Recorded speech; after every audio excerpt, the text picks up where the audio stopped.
Oke, kita bertemu kembali dalam perkuliahan jarak jauh dikarenakan kondisi saat ini.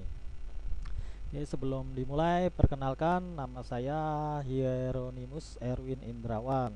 Pada kesempatan kali ini saya mengajar mata kuliah analisa laporan keuangan ya.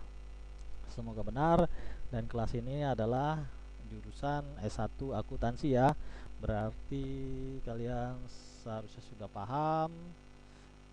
Mungkinan ini kelas ada yang bertemu dengan saya pada saat dasar akuntansi atau lab akuntansi. Oke, analisa keuangan. Analisa keuangan berarti ada kata analisa dan ada laporan keuangan. Jadi yang akan kita analisa adalah laporan keuangan. Masih ingat laporan keuangan apa? Laporan keuangan adalah terdiri dari 1, 2, dan 3. Satunya neraca, duanya laba rugi, tiganya adalah perubahan modal. Nah, biasanya di sini yang kita pakai adalah neraca dan laba rugi yang akan kita analisa. Oke, sebelum masuk lebih jauh, di sini ada beberapa pengertian analisa laporan keuangan, kita sebut ALK, analisa laporan keuangan. Jadi analisa keuangan itu adalah evaluasi posisi keuangan serta kinerja suatu perusahaan. Jadi dalam hal ini kinerja perusahaan kita ukur di atas kertas. Di atas kertas kita lihat dalam bentuk angka-angka yang ada di laporan keuangan. Jadi dengan laporan keuangan kita dapat melihat kinerja perusahaan, misalnya labanya naik atau turun, hutangnya naik atau turun, biayanya naik atau turun. Nah, jadi kinerjanya hanya ada dua, naik, turun, atau tetap. Itu dalam laporan keuangan.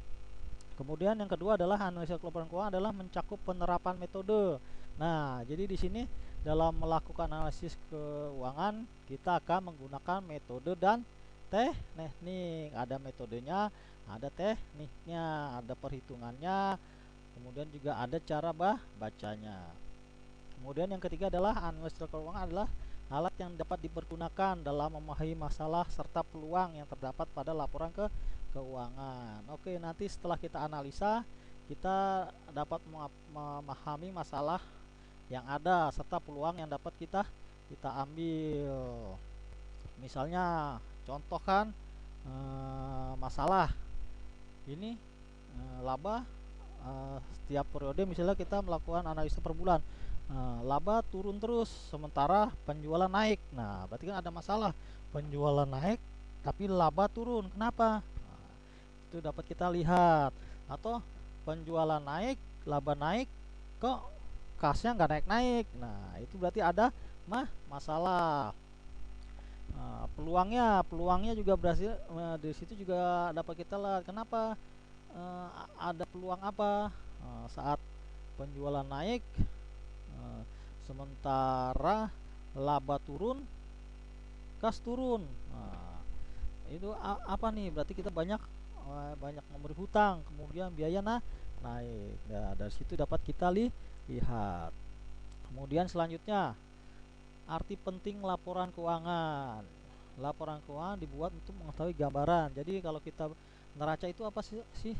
Neraca adalah posisi keuangan suatu perusahaan pada saat neraca itu dibuat. Jadi ingat, posisi keuangan pada neraca itu hanya berlaku pada saat neraca tersebut dibuat. Jadi misalnya saat ini kita membahas neraca, belum tentu itu posisi keuangan saat ini. Nah, biasanya saat kita membahas laporan keuangan, biasanya itu laporan keuangan pada tanggal seminggu sebelumnya, sebulan sebelumnya. Jadi posisi keuangan pada saat tanggal neraca tersebut dibuat. Jadi bukan kondisi up to date ya, sesuai dengan tanggal pada neraca. Kemudian laporan keuangan pada dasarnya adalah hasil proses. Nah, jadi ingat, ada proses apa? Siklus akuntansi. Jadi laporan keuangan adalah hasil dari proses siklus akuntansi yang telah kita buat sebelumnya. Masih ingat kan siklus akuntansi? Pertama apa? Identifikasi. Kemudian dicatat, kemudian digolongkan, kemudian diringkas. Nah, kemudian yang terakhir ada dilaporkan dalam bentuk laporan keuangan. Jadi laporan keuangan adalah hasil dari suatu proses. Kemudian laporan keuangan juga memberikan kita informasi mengenai kondisi perusahaan, kondisi keuangan suatu perusahaan pada saat neraca tersebut dibuat. Ingat ya, selalu ada pada saat neraca tersebut dibuat. Nah, kegunaan dari ALK, analisis laporan keuangan, memberikan informasi yang lebih luas. Tentu saja pasti lebih luas ya, tidak hanya sekedar angka, karena kita sudah olah melalui metode dan teknik sesuai dengan siapa pemakainya. Analisa ini kita buat untuk siapa. Nah, nanti itu disesuaikan metodenya dan tekniknya untuk siapa analisa tersebut kita lakukan. Dapat mengetahui kesalahan dari laporan keuangan. Kok bisa? Nah, jadi nanti setelah kita hitung-hitung, kok aneh nih hasilnya. Nah, bener nggak nih? Nah, nanti dapat ketahuan dari setelah kita melakukan perhitungan dengan metode dan teknik yang ada. Mengetahui sifat hubungan dan dapat menghasilkan model atau teori yang terdapat di lapangan.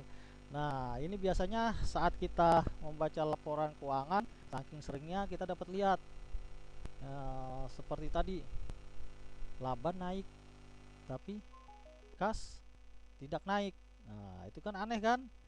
Laba naik, kasnya nggak naik. Nah, atau penjualan naik tapi laba tetap nggak naik. Nah, itu nanti dapat kita lihat perusahaan tuh ini polanya seperti apa.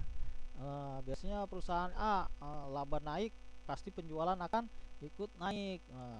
Penjualan naik, pasti kasnya ikut naik. Tapi juga ada perusahaan penjualan naik, hutang naik, piutang naik. Nah, itu juga ada. Jadi nanti biasanya pembuat laporan keuangan ada siklus yang terbentuk di laporan keuangan tersebut.